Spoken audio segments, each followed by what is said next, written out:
MSI math technical চ্যানেলে নবম দশম শ্রেণীর গুণোত্তর ধারা অধ্যায় 13.2 অঙ্ক নম্বর 15 লেকচার সমাধানে সবাইকে স্বাগত জানাচ্ছি।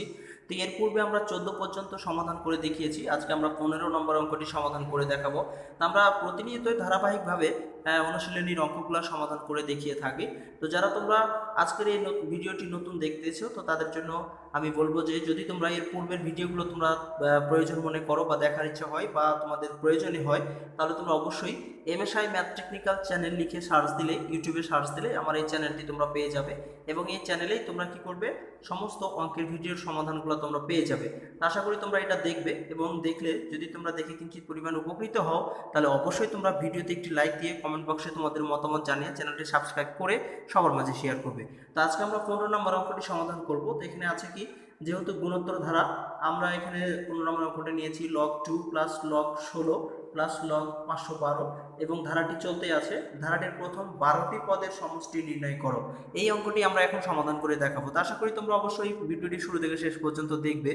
দেখলেই তোমরা এই ধরনের অঙ্কগুলো খুব সহজে সমাধান করতে পারবে। তো এখন আমরা সেই কাজটি করব, কিভাবে এটি সমাধান করা যায়। তো এখানে আমরা প্রদত্ত আমাদের যে ধারাটি ছিল, এখানে log 2 log 16 এবং log 512 এই ধারাটি আমাদের ছিল। তো যদি আমরা এখন এগুলো প্রত্যেকটাকে ট্রু আকৃতির নিয়ে আসি, তাহলে আমাদের কি হবে? যদি আমরা এটাকে এরকম করে দেই, log 2 আছে এখানে থাক, আমরা যদি log 2 এর উপরে আমরা কত করলে 16 হয়ে যাবে, 2 এর উপরে যদি আমরা 4 করে দিই তাহলে কিন্তু 16 হয়ে যাচ্ছে। এরপরে কি, আমরা যদি লগ এই 512কে 2 আকৃতির করে নিতে চাই, তাহলে আমরা যদি 2 এর উপরে 9 করে দিই তাহলে কিন্তু আমাদের 512 হয়ে যাবে। অর্থাৎ এখানে 9টা 2 আছে। এরকম আমরা যদি করে দিই তাহলে খুব সহজেই আমরা এই লগ 2 নির্ণয় করতে পারবো।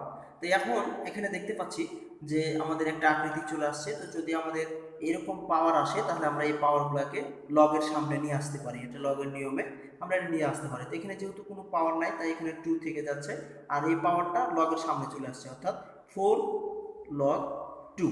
এরপরে এটাকে যদি আমরা করি তাহলে কি হচ্ছে, এখানে 9 চলে আসছে আর এখানে আমরা log 2 লিখতে পারি।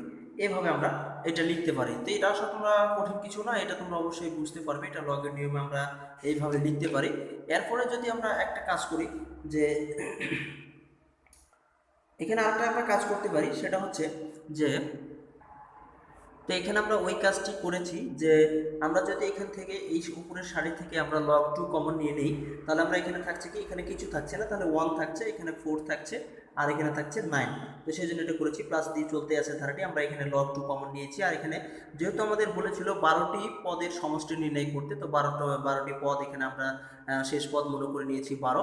তো এইভাবে হচ্ছে আমাদের এটা। তো এখান থেকে আমরা আরেকটি কাজ করে নিতে পারি। যদি আমরা এখান থেকে এই কাজটা করি যে 1 এর উপরে স্কোয়ার করলে 1ই হয়, তো তারপরও দিয়ে দিলাম। আমরা যদি 2 এর উপর স্কোয়ার করি 4 হয়। এরপরে যদি আমরা 3 এর উপর স্কোয়ার করি তাহলে কত হয়, 3 3 9 হয়। আর এখানে আমাদের যেহেতু শেষ পদ, তাহলে এটার উপরে আমরা স্কোয়ার করে দিলাম 12টি পদ, যেহেতু আমাদের এটা নির্ণয় করতে হবে। আর এই পাশে ছিল আমাদের কত, log 2। আমরা এখানে log 2 দিয়ে দিলাম। এরপরে আমরা এখান থেকে একটা কাজ করতে পারি। এইটা সমান আমাদের একটা সূত্র আছে যে 1 square plus 2 square plus 3 square dot dot দিয়ে আবার n স্কোয়ার। এটা সমান আমরা একটা সরাসরি সূত্র লিখতে পারি।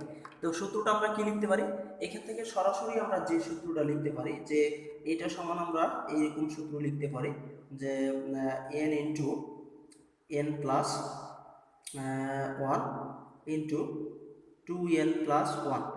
এটা একটা আমরা সূত্র লিখতে পারি, বাই 6। এটা আমরা সূত্র লিখতে পারি। তো যেহেতু আমাদের 12টি পদের সমষ্টি নির্ণয় করতে হবে, তো সেজন্য আমরা n এর জায়গায় 12 বসিয়ে দিব। তো 12 বসিয়ে দিলেই কিন্তু আমরা হিসাব করলে পেয়ে যাব। তা দেখো, তোমরা দেখলে অবশ্যই সহজে বুঝতে পারবে। তো এখানে n এর জায়গায় আমরা 12, যেহেতু 12টি পদের সমষ্টি, তাই 12 প্লাস 1। আর এই পাশে আমাদের আছে 2 গুণিত 12, তো 12 দিয়ে দিলাম। এরপরে প্লাস 1, আমরা যেহেতু 12টি পদের সমষ্টি, আর এখানে আছে আমাদের 6, এইটা দিয়ে দিলাম। এরপরে যদি আমরা এটা এখন হিসেব করি তাহলে কি হবে, হিসেব করলে আমাদের খুব সহজে আমরা পেয়ে যাব। এখানে 12 আছে, 12 থাক, এটা যদি আমরা করি তাহলে কত হচ্ছে, 13 হয়ে যাচ্ছে।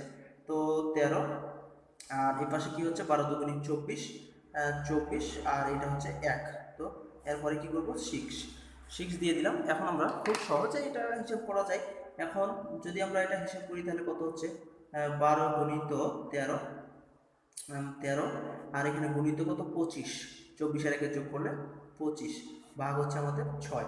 তা আমরা যদি এটাকে হিসেব করি তাহলে আমরা সরাসরি পেয়ে যাব। আমরা এটা যদি আমরা এই উপরে 3টা গুণ করি এবং 6 দিয়ে ভাগ করে দিই, 6 দিয়ে ভাগ করে দিলে আমরা পাবো 650। এইটাই হয়ে গেল এই 12টি পদের সমষ্টি। তো আশা করি তোমরা বুঝতে পেরেছো খুব সহজেই। এতক্ষণ এই বিষয়ে ম্যাথ টেকনিক্যাল চ্যানেলের সঙ্গে থাকার জন্য তোমাদের অসংখ্য ধন্যবাদ।